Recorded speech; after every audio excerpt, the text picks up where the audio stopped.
कृपाल तुमारेंना धन्यवाद दिले पाहिजे. ते मला येताना एअरपोर्टला उतरल्यावर म्हणाले की मी दरवर्षी निवडणुकीमध्ये सर्व डॉक्टरांची बैठक घेतो आणि मग ते डॉक्टर सगळ्या संपूर्ण मतदारसंघामध्ये आपापल्या विभागामध्ये नागपूर जिल्ह्यामध्ये आपापल्या परीने आम्हाला मदत करत असतात. पण आता ते उमेदवार नाही तरी सुद्धा आपल्या राजू पारवे उमेदवारासाठी किंबहुना इकडे आपले गडकरी साहेब आहेत, इतरही विदर्भातले उमेदवार आहेत, त्यांच्यासाठी स्वतःच उमेदवारी मिळाल्याप्रमाणे त्यांनी या आपल्या सर्व डॉक्टरांची बैठक आयोजित केली. त्याबद्दल मी मनापासून कृपाल तुमाने यांना धन्यवाद देतो. आणि म्हणजे एक लोकप्रतिनिधी आणि एक आपला शिस्तीचा संघटनेचा एक कार्यकर्ता पदाधिकारी आणि एक आदर्श लोकप्रतिनिधी म्हणून त्यांनी आज त्यांचं एक काम दाखवलंय. अतिशय साधी राहणी आणि उच्च विचारसरणीचा हा आमचा नेता. खरं म्हणजे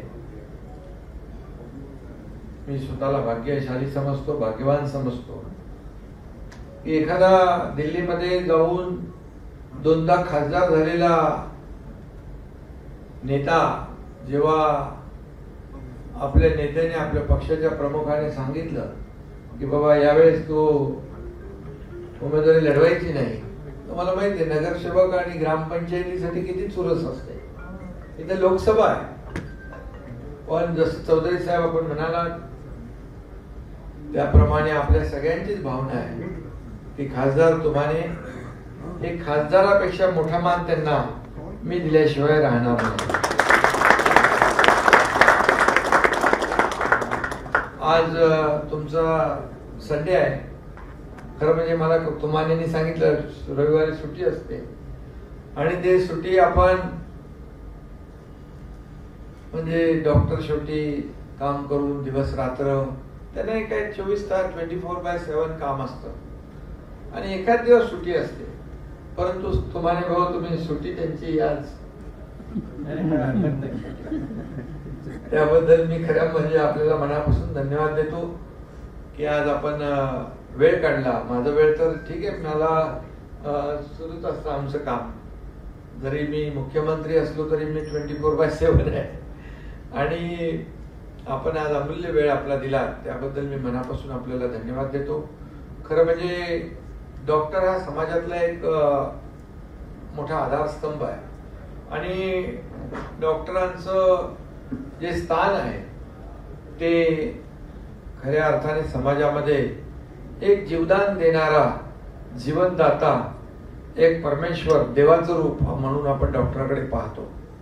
आणि मला फार अगदी माझ्या अनेक वर्षाच्या कारकिर्दीमध्ये अनेक अनुभव माझ्या गाठीशी आहेत.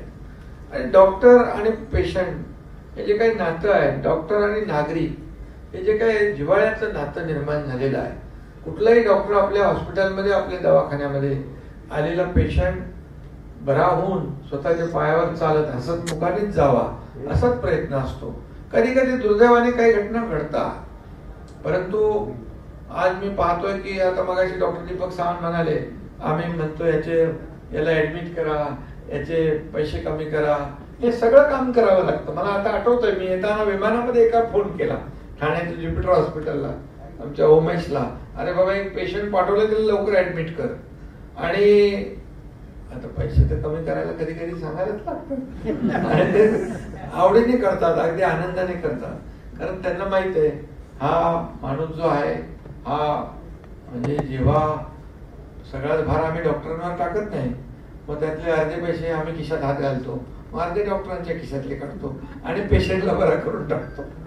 त्यामुळे हे काही आपलं जे नातं आहे हे फार जिव्हाळ्याचं नातं आहे. कोविडमध्ये आपण पाहिलं की किती परिस्थिती भयानक होती आणि कोविडमध्ये आपला स्वतःचा जीव धोक्यात घालून आपण अनेक रुग्णांचा जीव वाचवलेला आहे. त्यावेळेस कितीतरी डॉक्टरांना कोविड झाला, कितीतरी डॉक्टर बाधित झाले, काही डॉक्टरांचा मृत्यू झाला, यामध्ये अनेक लोकांनी कामं केली. आणि डॉक्टर त्यावेळेस खरं म्हणजे तो आजारच असा अनपेक्षित होता आणि त्याला सुरुवातीला काहीच माहीतच नव्हतं. सगळं आले की आपल्या रेमडेसिवीर, अरे डॉक्टर द्यायचा आणि तो पेशंटच म्हणायचा रेमडेसिवीर द्या, रेमडेसिवीर द्या. आणि त्यावेळेस मलाही झालं होतं कोविड, दोनदा झालं, ते 7 रेमडेसिवीर देऊन टाकले मला. काय VIP सिंड्रोम ते सगळं. तर ते पण त्यांचा हेतू होता लवकर बरा व्हावा. आणि मग मी ते रेमडेसिवीरचं बघितल्यानंतर म्हणजे मला नंतर झाला, कारण मी खूप फिरलो, PP किट घालून देखील हॉस्पिटलमध्ये गेलो. मला आठवत आहे सिव्हिल हॉस्पिटलमध्ये गेलो होतो मी, आम्ही बेड कमी पडले ठाण्याच्या, मग आम्ही ते पोर्टा केबिन आणले. त्याच्यामध्ये एका पोर्टा केबिन मध्ये 2 पेशंट आणि मग त्याला ऑक्सिजन वगैरे तिकडे सगळी व्यवस्था केली. मी पाहायला गेल्यानंतर मला तिथे समजलं की जवळपास 10-12 डॉक्टर बाधित झालेले आहेत आणि डॉक्टर जे इतर आहेत ते घाबरले होते, तर 10-12 बाधित झाले, आम्ही होणार, मग ते हॉस्पिटल चालणार कसं, बंद पडेल सिव्हिल हॉस्पिटल. आणि जवळपास 150, 200, 250 पेशंट होते. मी म्हणालो सिव्हिल सर्जनला, मी जाऊन येतो, भेटून येतो त्यांना, आपल्या डॉक्टरांना जे बाधित झाले. ते म्हणाले, अरे बाबा असं करू नका. मी बोललो, तुम्ही एक काम करा, तुम्ही इकडे थांबा केबिन मध्ये, मला PP किट आणा. मी PP किट घातला आणि गेलो त्यांना भेटायला. डॉक्टर, मी गेल्यानंतर अगोदर जे डॉक्टर बाधित नव्हते ते घाबरले होते, बोले आम्ही कसं काम करायचं. पण मी गेल्यानंतर जे डॉक्टर बाधित होते ते एवढे खुश झाले. ते बोले, साहेब चिंता करू नका, हे हॉस्पिटल बंद होणार नाही, आम्ही बरेच झाल्या पुन्हा लगेच वापस कामावर रुजू होतो आणि पेशंटची आम्ही सेवा सुरू करतो. हे तिथं गेल्यामुळे मला पाहायला मिळालं. तिथे काही अडचणी होत्या त्या मी दूर केल्या ताबडतोब. आणि मग जे इतर डॉक्टर घाबरले होते, शेवटी काय तो आजारच परत कोणाला होऊ नये, येऊ नये. पण त्यामुळे जे डॉक्टर टेन्शन मध्ये होते तेही मला भेटले, साहेब तुम्ही चिंता करू नका, हॉस्पिटल पूर्ण फुल फ्लेश चालेल, जेवढे पेशंट येतील त्यांना आम्ही ट्रीट करू, एकही पेशंट परत जाणार नाही. अशा प्रकारचं थोडं मोटिवेट करायला लागतं, त्यांच्या मागं उभं राहायला लागतं. तर मी घाबरून गेलो असतो, अरे कसं जायचं, तर मग त्या हॉस्पिटलचा कार्यक्रम बंद पडला असता. त्यामुळे असे अनेक उदाहरणं जे आहेत की तुम्ही त्यावेळेस त्या काळामध्ये डॉक्टर म्हणून तुम्ही जे काही काम केलेलं आहे ते म्हणजे खऱ्या अर्थाने देवदूताचं काम केलेलं आहे. आणि म्हणून डॉक्टरांच्या प्रत्येक याच्यामध्ये आमचे दीपक सावंत इथे आहेत. मी देखील थोडे दिवस आरोग्यमंत्री होतो मी आरोग्यमंत्री. आणि त्यावेळेस देखील मी फार दुर्गम भागात गेलो, अगदी आदिवासी पाड्यात, अगदी महाराष्ट्र आणि मध्य प्रदेश, छत्तीसगड अशा तिकडे गुजरातच्या बॉर्डरला असलेल्या आमच्या PSC आहेत त्याला भेट दिली मी. आणि त्यावेळेस बघितलं की आपले लोक कसं काम करतात, रस्ता नाही तरी सुद्धा तिथं लोक काम करण्याचा प्रयत्न करतायत. आणि म्हणून खऱ्या अर्थाने आज आपण सगळेजण आहात इथे. आणि ऑर्थोपेडिक सर्जन खूप आहेत, माझा मुलगा पण ऑर्थोपेडिक सर्जन आहे. तो खासदार म्हणजे डॉक्टर पहिला झाला आणि एक फायनल इयर त्याचं बाकी होता, खासदार झाला आणि ते फायनल इयरची त्यांनी एक्झाम दिली. त्यामुळे ऑर्थोपेडिक सर्जन खूप आहेत इथे. आणि आपले डेंटलचे डेंटिस्ट आहेत. आणि ऑर्थोपेडिक सर्जन म्हणजे काही जास्ती काय असतात तिकडे, थोडं जास्त.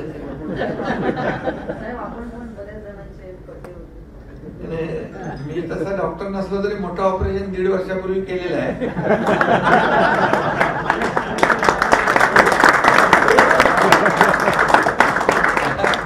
काही लोकांचे कमरेचे गळ्याचे पट्टे उतरून टाकले. ते म्हणाला डॉक्टर श्रीकांत डॉक्टर एकनाथ शिंदे. तर ते कधी.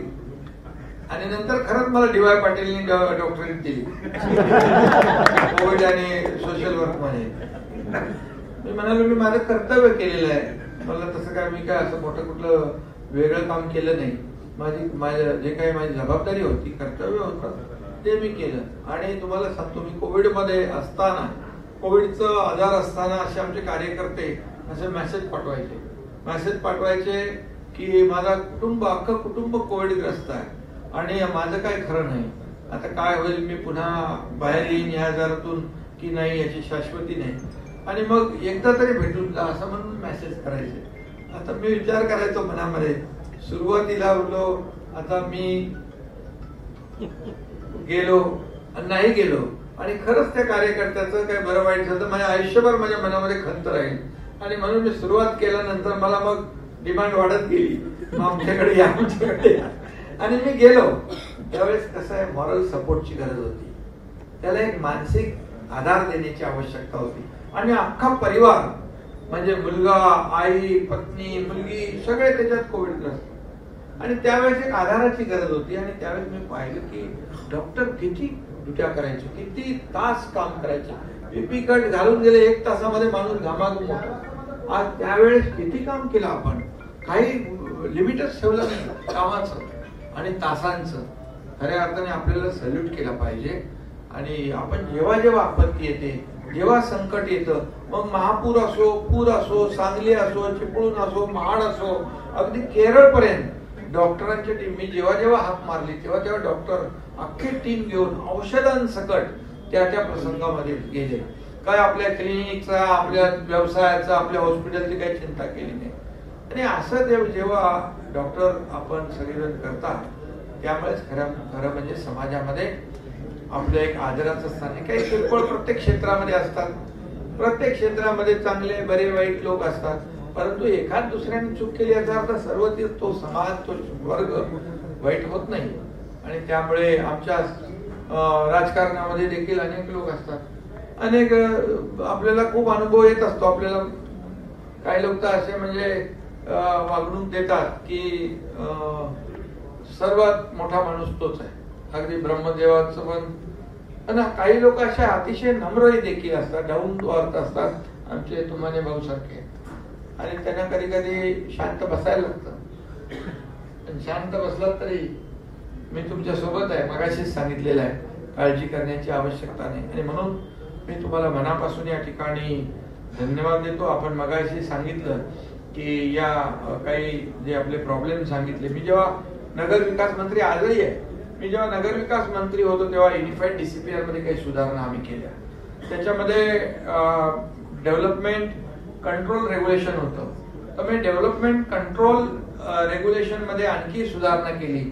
डेव्हलपमेंट कंट्रोल अँड प्रमोशन हे आपण त्यावेळेस मी निर्णय घेतला. आणि त्याच्यामध्ये अनेक प्रश्न मार्गी लागले. आज तुम्ही म्हणालात की या ठिकाणी आपल्याला सिंगल विंडो क्लिअरन्स पाहिजे.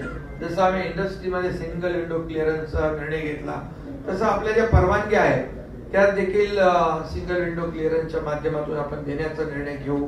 बिलकुल आता आचारसंहिता असल्यामुळे काही निर्णय आपल्याला आचारसंहिता संपल्यावर घेता येतील. नवीन हॉस्पिटलचं जे रजिस्ट्रेशन आहे त्याला अडचणी येतात, ज्या जुन्या आहेत त्याला अडचणी येतात, त्या देखील आपण दूर नक्की करू. आपण त्यामध्ये मुख्यमंत्री सहायता निधी जो आहे आपण म्हणाल की त्याच्यामध्ये बघा, मी आपल्याला सांगतो की मुख्यमंत्री सहायता निधी तर पूर्वी होता की नव्हता काही कळतच नव्हतं लोकांना. परंतु मी जेव्हा मुख्यमंत्री झाल्यानंतर जवळपास 200 कोटीपेक्षा जास्तीचा मुख्यमंत्री सहायता निधी पेशंटला दिला मी. कारण याचं कारण की बाबा माझ्या एका सहीने एखाद्याचं ऑपरेशन होतंय तर त्याला जीवदान मिळतंय आणि नक्की त्याचा फायदा झाला पाहिजे आणि मी माझं काम केलं पाहिजे. डॉक्टरांनी जसं सांगितलं त्याप्रमाणे देखील आपल्या सूचना ज्या आहेत आमच्या विभागाला आम्ही देऊ आणि त्याचा योग्य वापर झाला पाहिजे आणि योग्य माणसाला त्याची मदत मिळाली पाहिजे. अशा प्रकारचं अतिशय आपण बारकाईने त्याच्यावर लक्ष देऊ.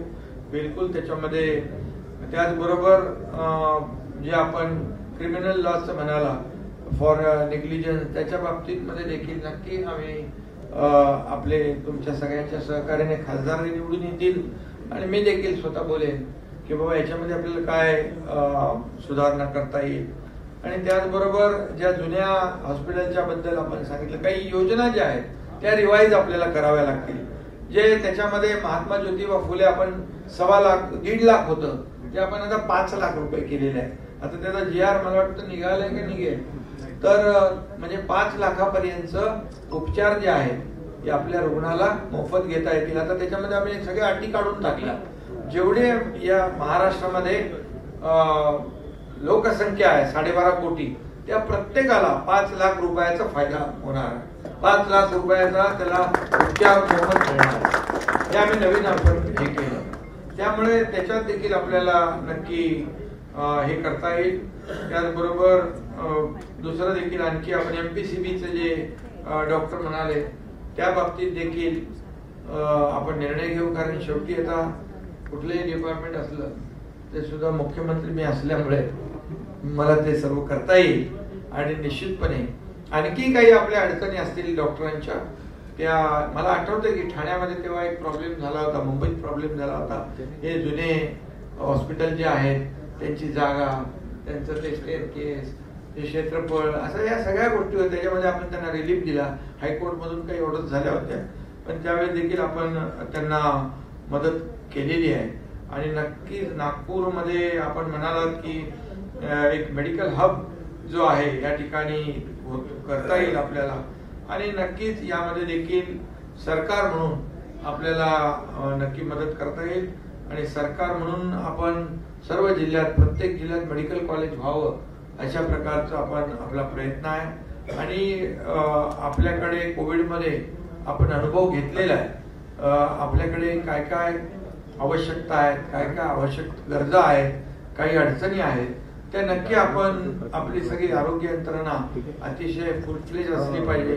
PHC मध्ये देखील आपण अपग्रेडेशन करतोय, आपण हॉस्पिटलचं अपग्रेडेशन करतोय. आणि तुमचं जे काही खाजगी हॉस्पिटल, किती सरकारी हॉस्पिटल झाली तरी शेवटी एवढी आपली मोठी लोकसंख्या आहे. त्यामुळे तुमचं आता तर एकमेव तुमचं न्यूरोचं हॉस्पिटल आहे पूर्ण विदर्भामध्ये. अगदी मध्य भारतामध्ये आज बाजूच्या राज्यातले देखील पेशंट तिकडे येतात. त्यामुळे खूप मोठ्या प्रमाणावर आपल्याला एक नागपूरमध्ये मोठ्या प्रमाणावर आपण जे म्हणालात की नागपूर मेडिकल हब झाला पाहिजे, यासाठी शासन म्हणून नक्की आपण यामध्ये जे काही सहकार्य करावं लागेल ते करू. आणि तुम्हाला माझी एवढी विनंती आहे की आज आपण आपला वेळ दिला आणि आपल्या संपर्कात जेवढे जेवढे लोक येतील आणि तेवढ्या लोकांना आपण नक्कीच पॉझिटिव्ह सरकारच्या बद्दल सांगाल. कारण आपल्याला मी सांगतो, मी काही योजना, एवढे निर्णय आपल्या सरकारने घेतले, त्याची एक पुस्तिका डॉक्टरांना तुम्हाला त्यांना द्या. कारण पहिल्या दिवसापासून मग शेतकरी असतील, कामगार असतील, कष्टकरी असतील, महिला भगिनी असतील, युथ असतील, सिनियर सिटीजन असतील, असा कुठलाही एकही वर्ग आम्ही शिल्लक ठेवला नाही की त्याला आमच्या सरकारने, आपल्या सरकारने स्पर्श केला नाही. आणि हे सर्वसामान्यांचं सरकार आम्ही म्हणतो. आणि म्हणूनच आज जी काही लोकांमध्ये सरकारच्या बद्दल एक जे परसेप्शन आहे सरकारच्या बद्दल, एक बाबा हे आपलं सरकार आहे, हे सर्वसामान्यांना न्याय देणारं सरकार आहे. आणि मी सांगतो नेहमी, कुठे काही अडचण असेल तर थेट आमच्याकडे उद्योजक पण येतात. जवळपास आता पूर्वी फार लोक विचार करायचे की कसं होणार, काय होणार, पण आपले सरकार आल्यापासून मी आपल्याला या ठिकाणी अगदी अभिमानाने सांगू इच्छितो की गेल्या वर्षी जेव्हा दावोसमध्ये वर्ल्ड इकॉनॉमिक फोरमवर आम्ही गेलो, तिकडे तेव्हा 1,73,000चे MOUs साइन आम्ही केले आपल्या महाराष्ट्रासाठी. आणि त्यातले 80% एक्झिक्युशन झालं. हे मोठी अचिव्हमेंट आहे. आणि आपलं आता इंडस्ट्री फ्रेंडली स्टेट म्हणून आपण त्याची ओळख निर्माण करण्याचा प्रयत्न करतोय. यावेळेस मी दावोसमध्ये गेलो तर जवळपास 3,53,000 कोटीचे MOUs साइन झाले. आणि आपल्याकडे इच्छुक खूप आहेत आपल्याकडे येण्यासाठी, कारण आपल्याकडे ह्यूज पोटेन्शियल आहे, इन्फ्रास्ट्रक्चर आहे, चांगली कनेक्टिव्हिटी आहे, स्किल्ड मॅन पॉवर आहे. आणि त्यामुळे लोक आज आपल्याकडे वळत आहेत, आपल्या राज्याकडे वळत आहेत. आणि तिकडे मला कमिटमेंट केलेले लोकांनी इकडे येऊन 1 लाखाचे MOUs साइन केले. आपण ग्रीन हायड्रोजनला प्रमोट करतोय, आपलं पहिलं राज्य आहे. आणि त्यामुळे खूप मोठ्या प्रमाणावर आपण प्रकल्प आपण सुरू करतोय. तुमचा समृद्धी हायवे जो आपण केला नागपूर मुंबई, आज त्याचा किती फायदा होतोय बघा. तिकडे आता पहिलं तर कोणी येत नव्हतं. मी सुरुवातीला आलो तेव्हा कोणीच नव्हतं, अगदी कुत्र पण नव्हतं. आज आपण पाहतोय मल्टीनॅशनल कंपन्या येतील, मेडिकल नोड्स तयार होत आहेत. आणि आज इथला शेतकरी आपलं शेतमाल जेव्हा पूर्वी आज निघाली गाडी तर परवा पोचायची. आज आता परिस्थिती बदलली आहे. आज सकाळी शेतमाल शेतकरी घेऊन निघाला तो संध्याकाळी पोहोचेल आपल्या मार्केटमध्ये. आणि म्हणून हे असं जे काही बदल आहे, इंडस्ट्री येईल इकडे, कनेक्टिव्हिटी शेवटी महत्वाची आहे आणि ती कनेक्टिव्हिटी पूर्ण राज्यभर आम्ही निर्माण करण्याचा प्रयत्न करतोय.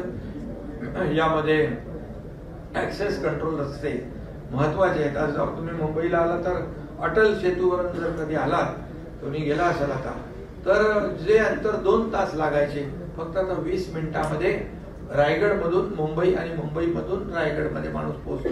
म्हणजे नवीन एअरपोर्ट बनतोय तिथपर्यंत. असे अनेक प्रकल्प जे आहेत, इकडे नागपूरमध्ये देखील मेट्रोचं काम सुरू आहे. आज आपण मोठ्या प्रमाणावर इकडे देखील इन्फ्रास्ट्रक्चर आपण सुरू करतोय आणि त्यामुळे सर्व शहरांमध्ये एक सर्वसमावेशक डेव्हलपमेंट हाच अजेंडा आम्ही घेऊन चाललोय. आपल्या सगळ्यांना माहिती आहे देशामध्ये देखील आज मोदी साहेबांचं सरकार आहे, देशाला पुढे नेते, एक आर्थिक महासत्ता बनण्याचा आपला विचार आहे. आज आपल्या देशाचं नाव पूर्ण जगभरामध्ये ज्या पद्धतीने एक सन्मानाने आदराने घेतलं जातं, हे मोदींच्या करिश्मामुळे घेतलं जातं. हे मी या ठिकाणी आपल्याला सांगू इच्छितो. जी अर्थव्यवस्था 11व्यावरून 5व्यावर आणण्याचा प्रयत्न झाला, इतर देशांची अर्थव्यवस्था थोडी डबघाईला आलेली असताना आपली अर्थव्यवस्था मजबूत करणं, ती पुढे जाऊन 3ऱ्या क्रमांकावर आणण्याचा प्रयत्न करणं, ही देखील मोठी अचीवमेंट आहे. G20चा प्रेसिडेंटशिप आपल्याला मिळणं हे देखील मोठं आहे. आणि आज जगामध्ये आपल्याला अभिमान वाटतो की आपला प्रधानमंत्री, आपले प्रधानमंत्री जगामध्ये नंबर 1 ची लोकप्रियता त्यांनी मिळवली. हे एक ऐतिहासिक बाब आहे. आणि म्हणून आज मोठ्या प्रमाणावर यावेळेस याचं कारण जेव्हा कोविड मध्ये देखील आपल्या प्रधानमंत्री महोदयांनी इतर देशांना देखील मदत केली. मग ते वॅक्सिन असू द्या, इंजेक्शन असू द्या, औषधं असू द्या, अशा प्रकारची मदत मोदी साहेबांनी देखील केली. आणि त्यामुळे आज मोदी साहेबांचं नाव जे आहे आणि देशाची अर्थव्यवस्था वाढवली, मजबूत केली. आज जे 50-60 वर्षात जे काही डेव्हलपमेंट झाली नाही, 10 वर्षात जर आपण त्याचं इव्हॅल्युएशन केलं, म्हणजे आपण त्याचं मापदंड जर आपण करायला गेलो तर 10 वर्षामध्ये खूप मोठ्या प्रमाणावर आज देशामध्ये विकास झालेला आहे. मग एअर कनेक्टिव्हिटी असू द्या, रोड कनेक्टिव्हिटी असू द्या, रेल कनेक्टिव्हिटी असू द्या, सी कनेक्टिव्हिटी असू द्या, पोर्ट बनवले, सगळं खूप मोठ्या प्रमाणावर. आणि त्यामुळे पुन्हा एकदा आपल्याला या देशामध्ये मी आता डायरेक्टच बोलतो नाही का, आपल्या आदरणीय मोदी साहेबांना पुन्हा प्रधानमंत्री 3ऱ्यांदा बनवण्यासाठी आपल्याला एक खासदार महाराष्ट्रातून निवडून पाठवायचं आहे. आणि त्यासाठी आपलं योगदान आम्हाला नक्की मिळेल अशा प्रकारची अपेक्षा व्यक्त करतो. आणि आचारसंहितेमुळे काही आपल्याला निर्णय जाहीर करता येत नाही, परंतु आपण जरा त्याची जी काही यांची सूची असेल ती नक्की आपण, शेवटी मी एकच सांगेन की डॉक्टर हा प्रत्येकाच्या आयुष्यातला एक महत्वाचा आदराचं त्याचं स्थान आहे आणि ते नक्की अबाधित ठेवू आपण. आणि आपल्या ज्या काही अडचणी आहेत त्या नक्की दूर करू, एवढंच मी या प्रसंगी सांगतो. पुन्हा एकदा आपल्या सगळ्यांना धन्यवाद. जय हिंद, जय महाराष्ट्र. एबीपी माझा, उघडा डोळे बघा नीट.